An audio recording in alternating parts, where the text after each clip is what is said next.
Boa tarde, pessoal. É uma satisfação enorme começarmos aqui essa jornada aqui em podcast, tratando de temas que são bastante alvissareiros na área de filosofia do direito.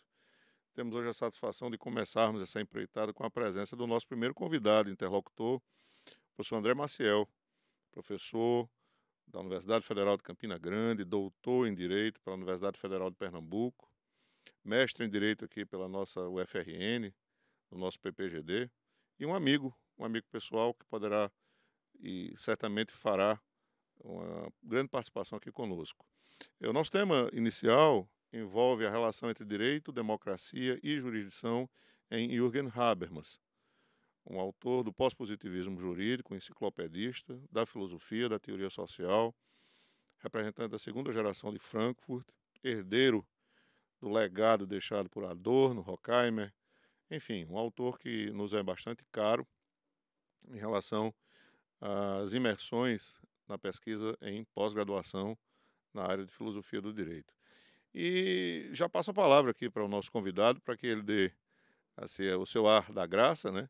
E a gente já possa realmente começar aqui esse grande bate-papo. Bom, professor Ricardo, boa tarde. É um prazer muito grande estar aqui, conversar um pouco sobre Habermas, sobre direito, democracia e como esses elementos se correlacionam e até mesmo podem desembocar aqui no direito brasileiro. Temos vários trabalhos na UFRN que abordam essa interface de Habermas e o direito, principalmente o direito processual brasileiro. E eu acho que talvez até a gente já possa falar em uma escola potiguar de direito no âmbito do processo civil, a partir desse fundamento habermasiano, seja pelo debate aí com as esferas públicas, seja aí pela faceta mais da decisão judicial, do contraditório substancial da cooperação processual. E aí eu queria perguntar para o senhor, qual a sua opinião sobre essa potencial escola que opera aí no âmbito do programa de pós-graduação em Direito? Eu, particularmente, professor, eu penso que a chegada do pensamento habermasiano na pesquisa em pós-graduação em Direito aqui da UFRN vem ocupar um espaço de grande relevância, sobretudo porque é em Habermas que nós nos apercebemos a importância do conceito de democracia. Eu particularmente sentia falta de uma linha de pesquisa específica voltada ao debate democrático, porque na nossa tradição, uma tradição que está muito calcada na herança juspositivista, e propriamente os estudos e as incursões que sempre se fez na área de teoria do Estado, a gente sempre tratou da democracia pelo viés da representatividade política. Claro, isso tem uma origem bastante assentada nos modelos teóricos do contrato social. Nós não fugimos à regra do mundo ocidental como um todo. Thomas Hobbes, John Locke, Jean-Jacques Rousseau, teóricos do contrato social, foram muito importantes na formação dessa, eu diria, dessa linha do tempo, que fez com que a representatividade política se mostrasse como a regra a guiar, a grande bússola a guiar o conceito de democracia.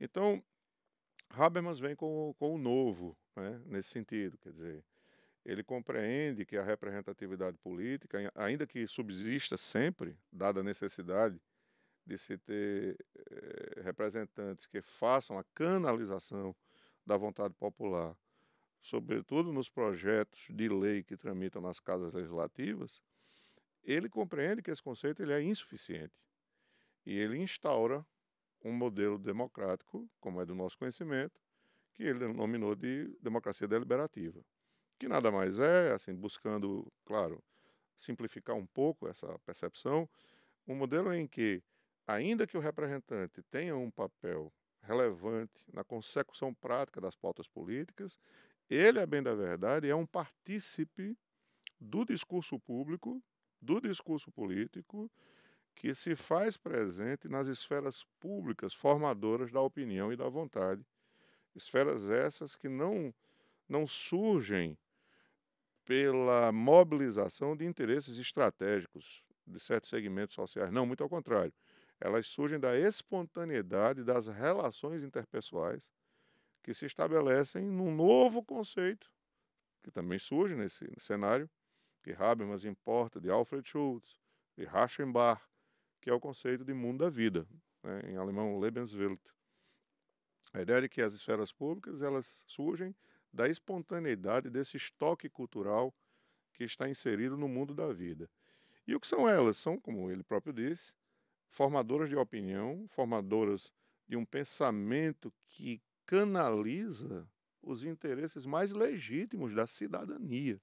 Surge um conceito importante aí nesse cenário também, que é o conceito de cidadania, né? Que é uma cidadania ativa, mobilizada, vigilante, né? Que vai de fato compreender essa cena política de uma forma qualificada e começar a interferir discursivamente junto aos representantes, esses eleitos, para que esse interesse, não majoritário do ponto de vista quantitativo, mas majoritário do ponto de vista discursivo, né, alcance um grau de positividade no sentido de culminar na formação de normas jurídicas que sejam destinadas a reger a vida em sociedade.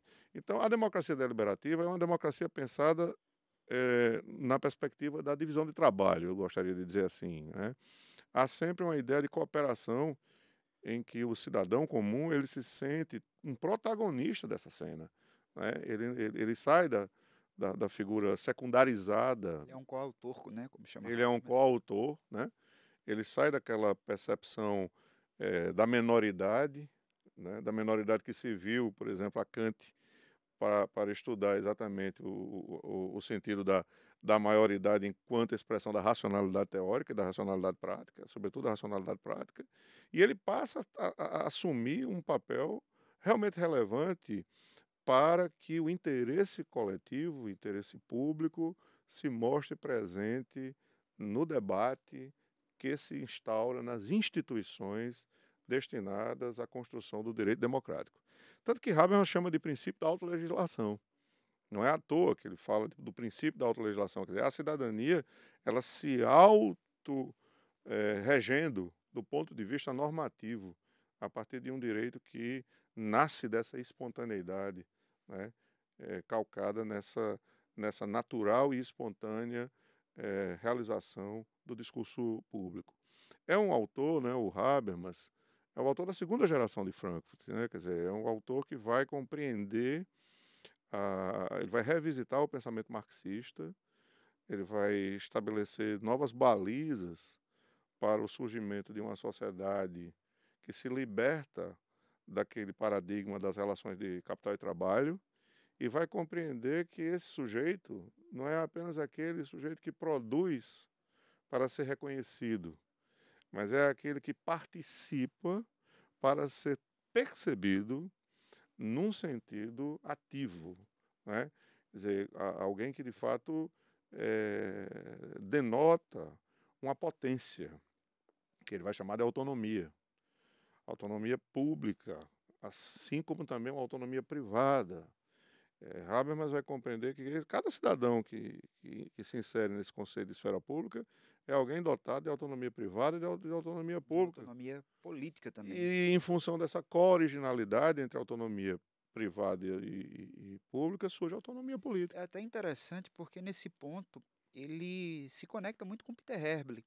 A gente estuda muito Peter Herblich naquela obra Sociedade Aberta dos Intérpretes, mas ele tem outras publicações que são muito interessantes. O Pluralismo e Constituição, eh, os direitos no Estado prestacional. E nessa última ele trata de um conceito que é o direito de status ativos processuais. Ele pega a classificação de LNEC, dos direitos fundamentais, e acrescenta essa subcategoria, o direito de status ativos, ou seja, aquele direito político do cidadão intervir na formação do Estado.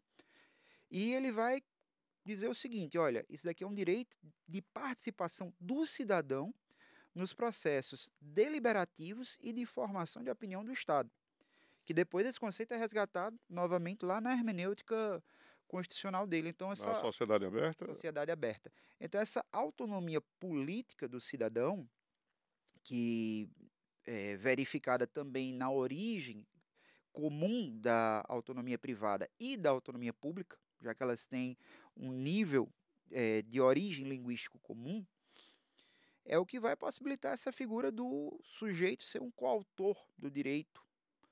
E é bacana porque a democracia deliberativa, algumas pessoas acham que ela se confunde com a participativa. Perfeito. E, na realidade, não. A democracia participativa é o debate sobre os instrumentos de participação direta do cidadão na formação desse poder administrativo do Estado. Mas a gente não se preocupa com conteúdo, a gente não se preocupa com discurso.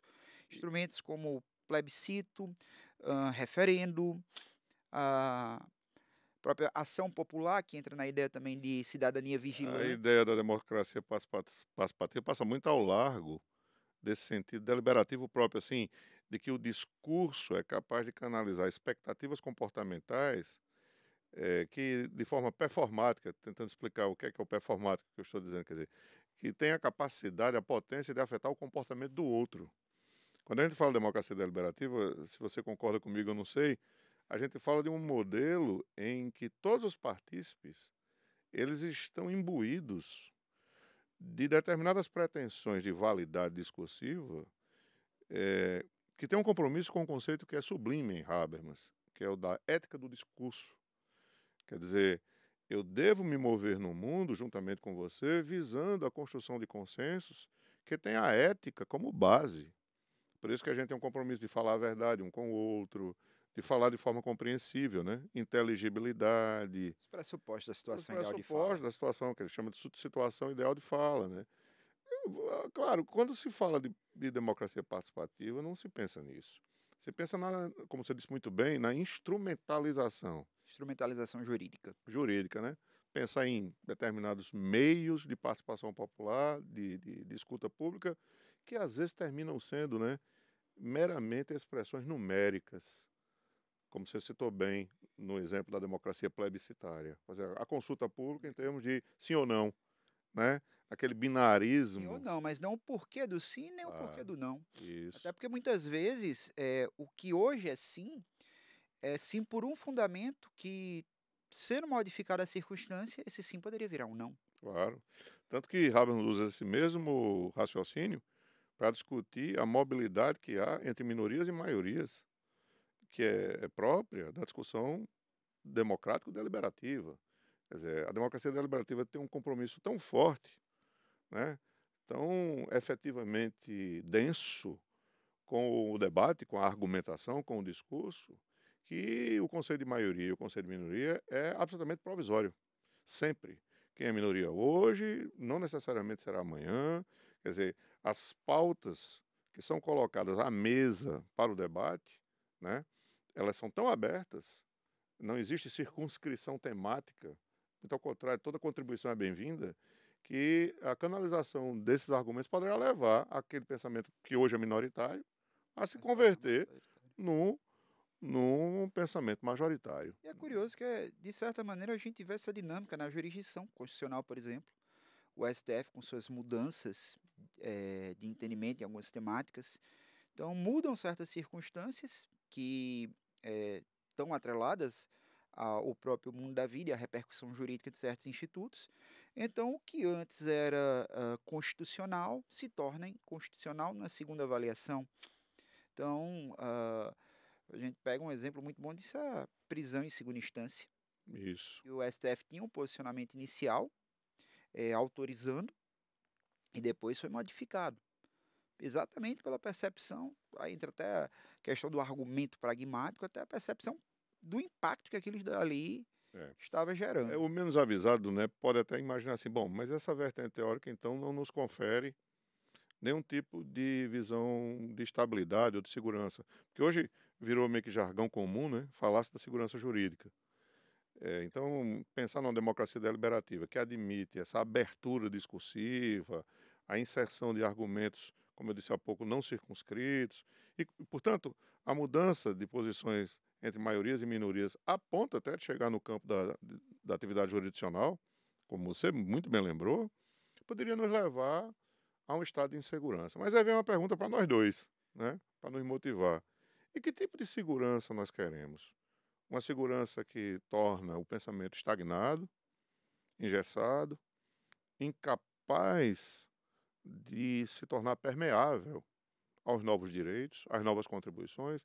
Será que, de fato, há segurança? Essa é a grande pergunta, eu penso. Se você concorda, eu não sei, mas será que há, de fato, segurança em se estabelecer um pensamento hegemônico em sede jurisdicional? O Supremo, por exemplo, dizendo, permite ou não se permite determinada hipótese, sem se abrir às novas contribuições? Até que ponto é mais seguro permanecer com uma decisão que se cristaliza no tempo e é incapaz de se abrir às novas contribuições que discursivamente se acheguem ao debate jurisdicional? Quer dizer, será que não é mais seguro não ter tanta certeza? Essa é uma pergunta de cariz filosófico. Será que não é mais seguro vivermos a provisoriedade, porque a provisoriedade nos liberta da estagnação? Pois é. Essa é exatamente a crítica que é feita por alguns aos precedentes judiciais. O precedente seria uma forma de engessar o, o pensamento ah, do julgador, a construção de um raciocínio jurídico, e isso em nome de uma celeridade. A gente ter a produção de decisões em série, que infelizmente hoje, muito do judiciário é isso, são demandas repetitivas, geralmente litigância de massa. Então, essa é a crítica que é feita. Poxa, você vai engessar. Então, eu acho que a resposta é um meio termo. A gente nem pode ter zero segurança, até porque a gente precisa de certa previsibilidade para as relações jurídicas. Claro. De outro lado, a gente também não pode engessar. Então, é preciso encontrar um equilíbrio, Uma posição, buscar uma co-originalidade. uma originalidade, né? Porque É, se a gente for raciocinar, até pegando a questão da esfera pública, normalmente há pouco debate do judiciário com a esfera pública, principalmente a esfera pública especializada, juristas, sobre a mudança de determinados precedentes. Então, você tem na prática o quê? O advogado, ele apresenta uma tese sugerindo, por exemplo, olha, isso aqui é uma potencial distinção, eu tenho elementos aqui fáticos que... para fazer o distinguishing. Isso, que não permitem a aplicação desse precedente. Ou tem uma situação dele propor uma tese jurídica com o overruling daquele precedente. Para superá-lo, né? Para superá-lo. É. Então, caberia aí um pouco do debate e até a gente analisar que instrumentos jurídicos a gente poderia ter para fazer isso. Eu particularmente acho que esse nível de segurança que todos nós esperamos das decisões judiciais se dá exatamente pela garantia da argumentação. Claro, evidentemente que diante de um conflito, seja ele um easy case, seja ele um hard case, o que os diretamente envolvidos querem é uma decisão de mérito, né? Falando em termos mais processuais, né? E para o pessoal que gosta mais do direito processual, dogmaticamente falando. Então, claro, se eu estou em um litígio, eu espero que o Estado juiz ele tenha a capacidade de pôr cobro a essa realidade conflitiva e, consequentemente, me oferecer uma resposta que seja juridicamente satisfatória, ainda que não seja de acordo com o que eu quero, com o que eu desejo, com o que eu pretendo. Então, isso aí, seja num modelo de democracia deliberativa que aporte no judiciário ou não, sempre nós teremos. Nós sempre receberemos uma prestação jurisdicional. Agora, de que forma eu posso dizer que essa prestação jurisdicional é dotada de segurança? Se eu pensar à luz da nossa tradição, a ideia da segurança restará, infelizmente, limitada à ideia de que a segurança ocorre porque quem está decidindo é uma autoridade. Né? Também uma autoridade que está respeitando o passado. Isso. Agora, veja, o que é que Habermas nos traz de novo aí? O que é que toda essa visão de democracia, de discursividade, de procedimentalização discursiva nos traz? Não. A segurança reside e repousa no fato da decisão ter sido prolatada, mas que os meios de busca de um aprimoramento desse debate continuarão. Continuarão.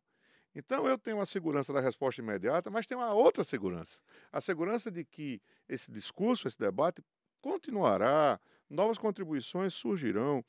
Me parece que aí onde reside, professor, a beleza do modelo democrático deliberativo, que também, pelo menos a meu ver, pode ser sustentado perante a jurisdição do Estado. A própria ideia de segurança jurídica em Habermas, e aí ele pega muito da via do Orquiana nesse ponto, Isso. está ligada à relação de pertinência da decisão com o ordenamento jurídico.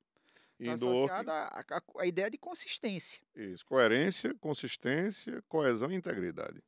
Então, Né? na medida em que você tem esse requisito sendo satisfeito, ou seja, uma decisão produzida pelo Estado juiz a partir de um processo discursivamente aberto, que é o processo civil, que vai regulamentar o desenvolvimento da marcha processual, e essa decisão ela consegue argumentar suficientemente bem quanto à sua inserção dentro da ordem jurídica, seja aí pelo enfrentamento dos precedentes anteriores, mostrando No romance em no cadeia. romance em cadeia, mostrando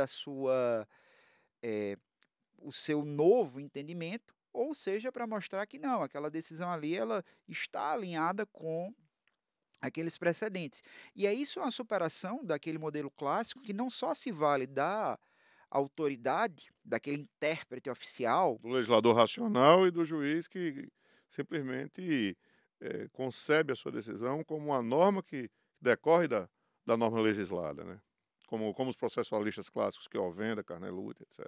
e aí a gente vai ter essa primeira projeção e a segunda, o respeito ao passado como o respeito ao ato jurídico perfeito, a decisão judicial Ah, transitada em julgado. pois é, eu não vejo risco em se pensar a jurisdição democraticamente pelo viés da democracia deliberativa.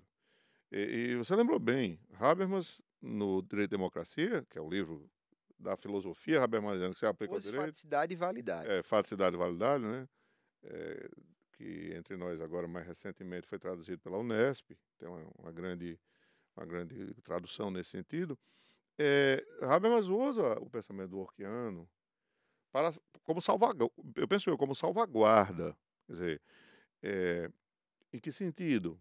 Porque, veja, Dworkin critica exatamente esse juiz solipsista do positivismo, que de certa forma é o juiz solipsista do realismo jurídico também, que de certa forma é o juiz que reflete um modelo autoritativo que não condiz com os postulados do Estado Constitucional e Democrático enquanto regramentos gerais da própria ordem constitucional. Então, veja, eu penso que é absolutamente compatível a inserção do modelo de democracia deliberativa na jurisdição, porque eu tenho as duas garantias. A garantia da resposta que se espera para o conflito, e com o pensamento Dworkiano, que Habermas se utiliza, repetindo, prestigiando uma história digna de ser contada. Essa é a expressão que Dworkin usa, né, na sua trilogia, tanto no Taking Right Seriously, como no A Matter of Principle, como no Laws Empire. Império do direito. É sempre essa percepção, quer dizer, do direito como integridade, prestigiando uma história digna de ser contada, que é o passado dos precedentes, mas contextualizando esses precedentes com os princípios constitucionais que são aplicáveis hoje. E mais interessante ainda, mirando de forma prospectiva um modelo civilizatório para o direito do futuro. Dworkin, quando fala de integridade, ele fala desse compromisso do direito liberal com um modelo de juridicidade que sirva para o hoje e para o amanhã. E veja, isso tem tudo a ver com a democracia deliberativa. Tudo a ver. Porque Habermas tem uma preocupação com o futuro também. Quando ele fala de um consenso procedimentalizado que se faz ao longo do tempo, ele não está aprisionado ao hoje. Ele está A própria dizendo, ideia é que o mundo da vida também se retroalimenta. isso é um estoque cultural. Veja, quando ele fala de mundo da vida, conceituando o mundo da vida como estoque cultural, como um pré-categorial para o que virá, uma categoria que antecede as relações que se estabelecem de forma mais espontânea, né, no câmbio argumentativo, as relações de vizinhança, enfim, aquilo que nasce espontaneamente entre as pessoas no convívio. Habermas está pensando num direito que recebe toda essa influência, né? Acho que a relação que se faça, teoricamente, entre Habermas e Dworkin, nesse sentido, é muito interessante. E quando chega na jurisdição, né, professor, aí a gente fica um pouco mais entusiasmado. Por quê? Porque os juízes e os tribunais estão na ponta. Claro, Habermas, quando pensou tudo isso, pensou à luz do parlamento, na relação periferia-centro, em que as esferas públicas elas canalizam essa influência, né, pelo modelo de comportas ou de eclusas, é assim que ele fala, junto à instituição parlamentar. Mas por que não pensar nesse mesmo mecanismo, tendo em mira a figura do juiz e a figura dos tribunais? Pois é interessante porque a teoria de Habermas ela serve muito para ser aplicada na jurisdição brasileira, mas a parte dele de jurisdição constitucional talvez não seja tão interessante, porque ele é um crítico da Sim, abordagem do Tribunal claro, Constitucional Federal. claro. Então, a própria crítica dele à jurisprudência dos valores, a Sim, cisão sem dúvida. em discursos de Fundamentação. aplicação e de fundamentação, que ele não leva ao extremo, que ele absorve de Klaus Gunther, mas ele não leva a um extremo tanto porque ele disse, se eu fizer isso, eu vou estar caindo na casuística. Aí a validade do direito vai ser condicionada sempre ao caso concreto. Mas hã, eu acredito que, assim, se a gente tirar a parte de que ele constrói mesmo para a jurisdição comum, que já há uma forte abertura dialógica. Quando ele absorve do working, e aí é fazendo o fechamento da faceta interna e externa da decisão, a coerência interna e a coerência externa, que leva ele a chegar no modelo de correção e consistência, ele pega a crítica que Frank Michael faz a do working, do solipsismo de Hércules, e vai consignar, olha, Hércules, ele tem de se colocar ao diálogo. Hércules não tem como sustentar um edifício argumentativo na sua atuação, até porque É quando entra o elemento da entra o intersubjetividade. elemento da intersubjetividade. Hércules é um cara que ele precisa dialogar com alguém, porque senão ele vai ser um juiz mítico. Não vai existir. Não vai ter um ser humano que É, consiga contemplar na sua é, própria existência todos os Dworkin argumentos. tenta resolver esse problema de Hércules, dizendo assim, o juiz de carne e osso, né, ele precisa se mirar na figura mítica de Hércules. Mas aí Habermas vai dizer, mesmo que haja esse esforço nunca levará a uma decisão dotada de legitimidade, porque é necessário que exista o intersubjetivo. Em relação à jurisdição, Habermas, alemão, claro, quer dizer, não tem os problemas, as mazelas de uma realidade, digamos assim, de um direito que ainda está dando os primeiros passos em cima do conceito de democracia, como é o caso brasileiro, né? Democracia essa que vem sendo Que testada. vem sendo testada. Habermas resolve esse problema com um discurso procedimentalizado de forma endoprocessual, né? Quer dizer, quando ele fala do discurso de aplicação, tomando por base a teoria de Klaus Gunther, ele diz, bom, a, o discurso de validade, quer dizer, a norma já é válida porque ela se submeteu a um teste de universalidade, que ele é neocantiano, ele vai usar o princípio U, a universalidade, falando aqui, ou seja, ela é válida universalmente, a norma. Então, tem que saber só se ela é aplicável ao caso concreto. Só que ele nega o modelo de subsunção do positivismo. Então, o que ele vai fazer? Discursivamente, todos nós que participamos do processo, autor, réu, advogado, vamos saber se essas normas possivelmente aplicáveis, sendo colocadas em rota de colisão, qual aquela que vai, de fato, representar o maior número de sentidos possíveis para o julgamento do E caso. até essa abertura procedimental são os próprios destinatários da decisão que apresentam as E normas. isso, poxa, aí eu pergunto, tem coisa mais democrática que isso aí? Né? Quer dizer, você colocar as partes no processo, advogado, ou seja, Ministério Público, se tiver de fato também participando nesse sentido, todos imbuídos em cooperação, daí o link agora com a norma positivada, a norma geral do CPC 2015, o princípio da cooperação, em cooperação, vai saber, de fato, quais são as normas que podem ser aplicadas discursivamente, colocando-as em rota de colisão.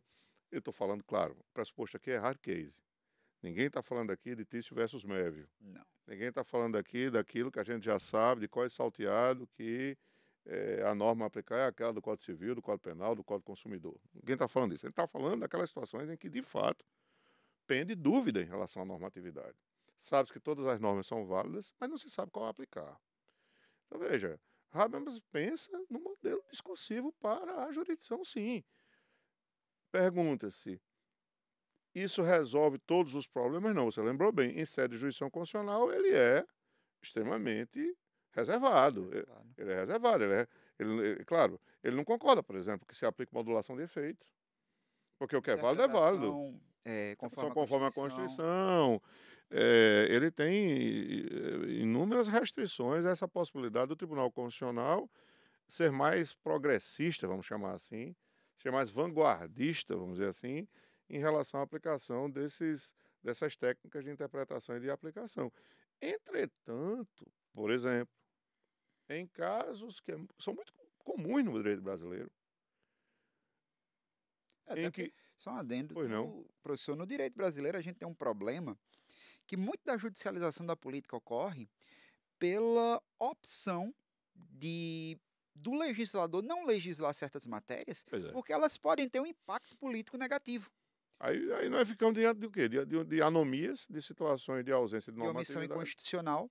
Absoluta, muitas vezes. Omissão absoluta, quer dizer, em relação a matérias que o legislador constituinte obrigatoriamente deveria dispor, por exemplo, para fazer valer a efetivação de direitos fundamentais, e não o faz.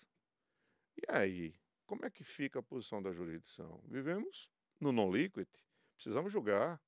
A jurisdição é informada por um dos princípios mais importantes, que é o da inevitabilidade. Tem a inafastabilidade e tem a inevitabilidade. Depois que se demanda em juízo, ela se torna inevitável. Como é que o juiz vai julgar quando o legislador racional não fez o seu trabalho? Omitiu-se de forma bastante significativa. Como fazer? Será que o pensamento habermasiano não poderia...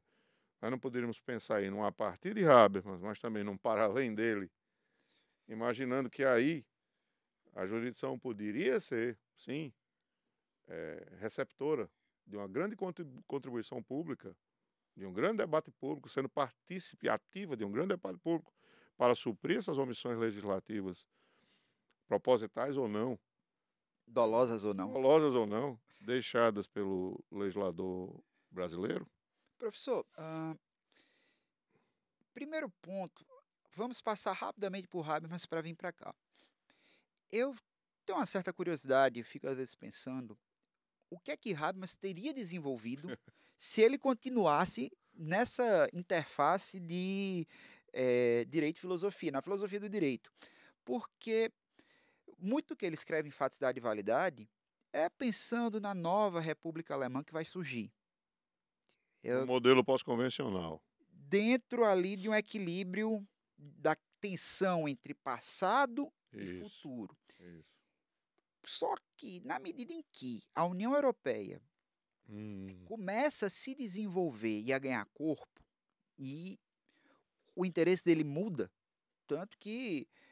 Constelação pós-nacional. Constelação pós-nacional, sobre a Constituição da Europa, outros escritos de filosofia política, a inclusão do outro, na esteira da tecnocracia. Então, todas essas obras, elas são direcionadas à análise política, não mais a essa tentativa de análise político-jurídica, que ainda tem, quando a gente fala em democracia deliberativa, não tem como tirar esse elemento político, mas não é político no sentido de político partidário. E nós aplicamos o que se trabalha de Habermas no âmbito do Brasil, e aqui a gente pensa em especial Escola Mineira de Processo, são trabalhadas lacunas dele. Então, a gente trabalha a sombra de uma grande lacuna. Seja a lacuna do hard case, que ele chama de zona cinzenta. Eu já ia pensar nisso. Seja a lacuna do aprofundamento da teoria da decisão, porque a maneira que ele critica os métodos da hermenêutica clássica, hermenêutica filosófica, do realismo, do positivismo, é caricato. Então, tem a própria incursão dele no Peter Häberle é muito superficial. A justificativa que ele dá para escolher a ideia de fundamentação da decisão para fazer o fechamento da teoria da decisão em Aulus Arnio, e não na ideia de estándares processuais de Owen Fis, também é superficial. Então, nós que trabalhamos com Habermas, nós trabalhamos muito com essas lacunas. Isso. Nós temos aí uma base, e dentro dessa base a gente edifica. Então, eu acho que a aplicação de Habermas no âmbito do Poder Judiciário brasileiro, ela enfrenta críticas, obviamente, porque não é uma teoria pensada para a nossa realidade, mas, como Álvaro Souza Cruz fala, isso não impede de uma aplicação normativa com caráter deontológico. E, dentro dessa aplicação de Habermas, a Escola Mineira mostra que essa ideia de discursividade, ela deve estar imbricada na ideia do contraditório. Então, No contraditório por influência, por né? influência, o Ou contraditório, substantivo. substantivo, Substantivo, substancial, substancial, é, e nomenclatura. a vedação é a decisão surpresa. Claro. Dentro da Escola Mineira, você tem alguns E aí me agentes, permita fazer um acréscimo. O procedimento comparticipativo. procedimento, é o Que que eu ia chegar o agora, Dierle, Yerli o Nunes. Dierle tem um trabalho fantástico sobre isso aí, que casa muito bem com. O pano de fundo é um modelo discursivo deliberativo. A ideia de comunidade de trabalho É é isso. essa, e até é curioso, recentemente eu estava discutindo com uma amiga, Andressa foi nossa colega Sim, de do mestrado, mestrado, do mestrado. colega do senhor de jurisdição, sobre a ideia de agir estratégico no processo.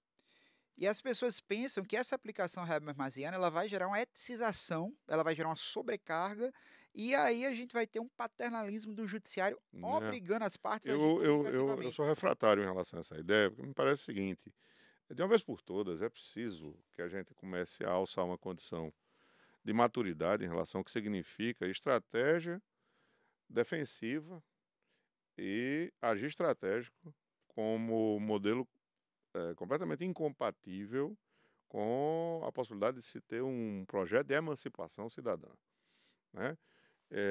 A jurisdição, ela não é o estuário de teses defensivas, ou melhor, não pode ser o estuário de teses defensivas que venham a representar exclusivamente aquele compromisso privado particular, por exemplo, do advogado com seu cliente. É preciso sempre resgatar o conceito da chamada dimensão pública da advocacia. Ora, não é por acaso que a Constituição reserva à advocacia esse status diferente como atividade que é essencial à E se a justiça. gente parar para pensar, é a Claro. advocacia que vai provocar o tribunal. O tribunal ele produz a decisão, Então, mas o primeiro argumento vem da claro, então advocacia. veja, a liberdade para o advogado montar sua tese, sem dúvida, mas essa liberdade é limitada àquilo que a ética do discurso, e aí eu sou levado a retornar ao conceito-chave, torna factível para fins de obtenção de uma decisão jurisdicional que de fato espelha esse compromisso com o Estado democrático. A ideia do Veja, agir como eu posso estratégico, exigir, só fechando, como é que eu posso exigir dos juízes, dos magistrados, daqueles que compõem os órgãos, inclusive colegiados de jurisdição, que haja fundamentação decorrente de uma interpretação realizada sobre a matéria de fato e de direito e uma justificação decorrente da argumentação, como é que eu posso exigir se aqueles que postulam estão movidos por outros interesses que não sejam necessariamente a definição de uma tese jurídica digna de ser acatada? O que se vê é o agir estratégico, é muito bem lembrado, como forma, inclusive, de colonizar o aparato jurisdicional do Estado em face de interesses, por exemplo, do mercado e da política. Interessante, né? Veja, todo aquele combate que Habermas faz em relação à colonização do mundo da vida pelo sistema, enquanto relação que se percebe no plano das relações de poder e que termina alcançando a atividade legiferante, a gente percebe no microcosmo, vamos chamar assim, no microcosmo da jurisdição. a litigância predatória é uma É um espécie exemplo de disso. colonização do direito processual A pelos colonização do grupos direito de interesse. processual da jurisdição, na é verdade, quer dizer, quando a gente percebe que a jurisdição tem sido assim meio que lançada à sorte e inclusive sendo também muitas vezes mal percebida em relação ao produtivismo que só reafirma esse compromisso nada republicano, né, com o seu papel constitucional, A né? ideia de agir estratégico, a minha leitura, existem agires estratégicos e agires estratégicos. Então, essa agência, o que vai delimitar? Eu estou gerando um prejuízo. Se eu tenho um prejuízo, eu vou incidir na litigância de má-fé, eu vou ter o abuso de direito. Isso daí tem que ser coibido. Claro. De resto, por exemplo, um exemplo prático. sai a sentença, sucumbência recíproca. Tem lá no sistema do tribunal, tem um prazo para sujeito se dar por intimado, prazo de ciência. Não clicou, o sistema calcula e é a partir desse ponto que ele começa. Vamos imaginar que eu fiquei satisfeito com a sentença. A outra parte não. Então eu vou ficar monitorando. E vou deixar para que meu prazo, se ela não clicar lá para dar ciência, ok, eu também não clico no meu. E eu vou ficar monitorando porque o ideal é, ele toma ciência antes, eu vou tomar ciência depois. Por quê? Porque se ele recorrer, eu fico com prazo ainda também para recorrer, sem depender de fazer um recurso adesivo. E até isso como uma forma de estratégia processual para até depois tentar, a nível de segundo grau, um acordo. Subir a apelação e dizer, olha, eu não queria apelar, mas apelei, o que você acha de a gente fechar um acordo nesses termos? Então, isso seria uma forma de agir estratégico. Por quê? Porque eu estou visando meu próprio sucesso. Eu estou visando um prazo recursal a mais para, caso haja o primeiro recurso, haja a primeira apelação, eu prepare uma segunda apelação, sem necessariamente ter de recorrer adesivamente. Então, isso é admitido, isso eu posso fazer. Tem margem para a gente agir estrategicamente. O que a gente não pode é ter litigância de má-fé. Então, a Escola Mineira de Processo, aí, quem trata bem disso é É o o Bahia? Pedron, Flávio Pedron. O Pedrão. Bahia, a ênfase dele é a atenção de público-privado nos recursos aos tribunais superiores. Assim, chamando um pouquinho agora para a filosofia de novo, assim, mas assim, é porque eu achei o exemplo ilustrativo fantástico, mas eu acho que está chegando a hora da gente recuperar aquela ideia de dignidade da atividade jurisdicional, a semelhança do que o Waldron fez com a dignidade da legislação, né? E quando o Waldron pensa numa legislação digna, ele não está pensando à margem da participação das pessoas comuns, não, né? Então, quer dizer, a ideia de ética, de cidadania ativa, de compreensão de que existe um espaço de liberdade para o agir estratégico que você nomina de um agir possível, juridicamente sustentável, pode em si conter restrições em relação ao abuso, que eu acho que é também o que você está dizendo, paralelamente, né? A sistemática de proibição, a litigância de má-fé. Claro. E veja, não precisa ir longe, não. Saindo um pouco até da interpretação que se faz no pós-positivismo, você pensar mesmo no modelo clássico de interpretação como a interpretação sistemática, você pensar por esse viés, né? Quer dizer, ainda mantendo fiel ao modelo de interpretação em que o sujeito se debruça sobre o objeto a ser interpretado, a gente vai ver o seguinte, não tem compatibilidade em você poder agir com uma estratégia que seja juridicamente aceitável e ao mesmo tempo cooperar, ao mesmo tempo ser comparticipativo, ao mesmo tempo respeitar o contraditório, ao mesmo tempo ser um agente contributivo para que a prestação jurisdicional atinja aquela trilogia que tanta gente espera: adequação, celeridade e efetividade, né? Não sei, eu penso que pelo menos os postulados habermasianos do discurso, do procedimento discursivo, enfim, dessa possibilidade de se ter na ambiência reservada à jurisdição um espaço de debate e de argumentação que seja construtivo e que veja no jurisdicionado um cidadão que precisa sair da menoridade e se emancipar, e até porque valorizando a sua capacidade de receber a justificação da decisão, porque nesse sentido, pensando na argumentação, o modelo habermasiano é, a meu ver, infinitamente superior ao de Alex, por exemplo, ao do Robert Alex, que procurou, assim, num certo sentido, levar muito o formato de logicidade a um debate valorativo que não condiz, pelo menos a rigor, com essa metodologia. Eu creio que a gente teria aí a possibilidade de avançar e de realmente começar a lançar um olhar sobre a jurisdição que a aproximasse desse ideal democrático.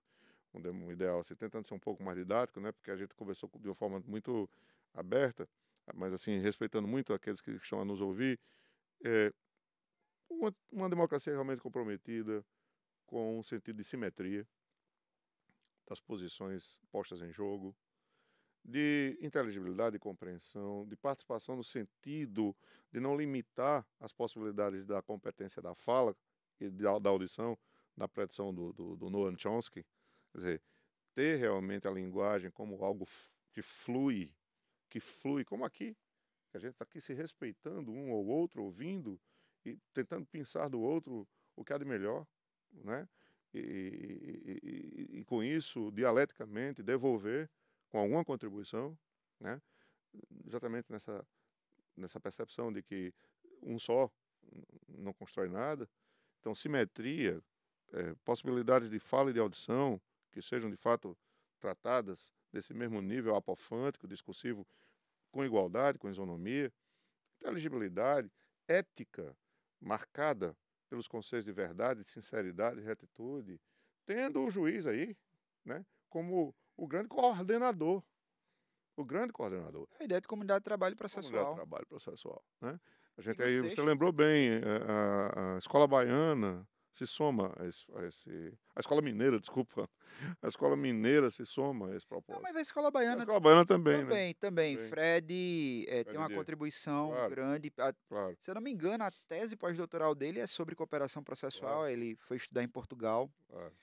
Tem até um livro dele, está até fora de linha, mas eh, eu acredito que essa contribuição de Habermas ela vai vir nesses dois caminhos. O já apontado pela Escola Mineira, que aí de Erling Nunes mostra Que é a mais o cooperação. procedimento. É uma ideia mais para a formação da decisão. É, E uma segunda, que aí eu vejo que a escola potiguar de processo, é a ideia de interlocução da decisão no espaço público. da jurisdição com o Com o espaço espaço público. público. E aí que a gente está chegando com projetos como o de Edgar Meira, com audiência pública, o teu, Amigo Scuri. do amigo da E corte, até né? uma segunda coisa. Eu acho interessante porque a própria. Até o CPC 2015, a gente não tinha uma definição de qual era a natureza jurídica do amigo Scuri. Então, o Cássio Scarpinella Bueno chama de terceiro enigmático. E na medida em que o CPC 2015 ele trouxe esse regramento lá no 138, como uma intervenção de terceiros, isso já abre espaço para muita coisa. Mas eu acredito até que por influência de Erle participou, assim como o Fred, da elaboração, né, do código, então eu acho que talvez tenha até uma influência dele nesse ponto. Tem um Mas carimbo aí da subjetividade dele, né? É Mas importante. é uma aposta. Eu acho que esse modelo de interlocução é uma aposta. E eu acho que. E aí a gente vai falar isso aqui, a gente volta para a filosofia rapidamente.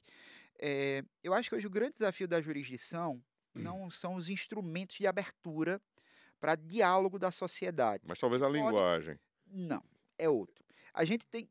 O instrumento A a gente crítica que eu tem. vi, a crítica que eu vi a essa possibilidade da abertura discursiva entre os estamentos de poder que compõem a estrutura do aparato jurisdicional e o espaço público é que nós não Tem a nos movemos linguagem. na mesma Mas a linguagem. linguagem, ela. Acho que a gente pode superar. Humanamente falando, o problema da linguagem não está no input. A gente tem um canal comunicativo para Está no entrar, output. está no output. Eu vou chegar nisso, que é o accountability da decisão.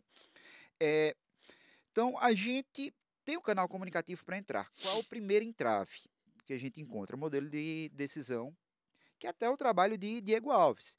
Olha, modelo Seriatim não se compactua com o modelo Pois é. procedimental. Eu tenho defendido, só em acréscimo, o modelo Percúria. Percurso deliberativo. É um modelo em que todos se colocam à disposição para que a canalização do debate se dê de forma mais natural possível. Mas eu acho que tem umas coisinhas a mais. Por isso que eu acho que é interessante, não sei se você concorda, a gente deixar para outro momento. Deixar para outro momento. Mas, por exemplo, acho que tem uma questão aí que passa, por exemplo, por um debate filosófico daqueles autores da escola de Frankfurt, da teoria crítica, que se sucederam a Habermas, também procurando buscar as lacunas, como se lembrou bem, como é o caso do Axel Honneth, em relação à questão do reconhecimento. Teoria do reconhecimento. Pois é. E a própria ideia de invisibilidade, de ausência e de exclusão, como contraponto à ideia de inclusão habermasiana. Porque, veja, nós ainda temos um modelo processual muito seletivo. Muito seletivo. Vê, por mais que a gente tenha alçado uma condição de desenvolvimento em relação ao surgimento de defensorias públicas, enfim, de um A gente tratamento. exclui o cidadão. Pois é, mas há uma exclusão que é inevitavelmente perceptível em relação ao aspecto socioeconômico e a outras questões também relacionadas até a questões de ordem cultural e antropológica, e, enfim, que o tempo realmente é curto para que a gente ingresse. É preciso que o debate com a jurisdição possa, de fato, superar esses gargalos.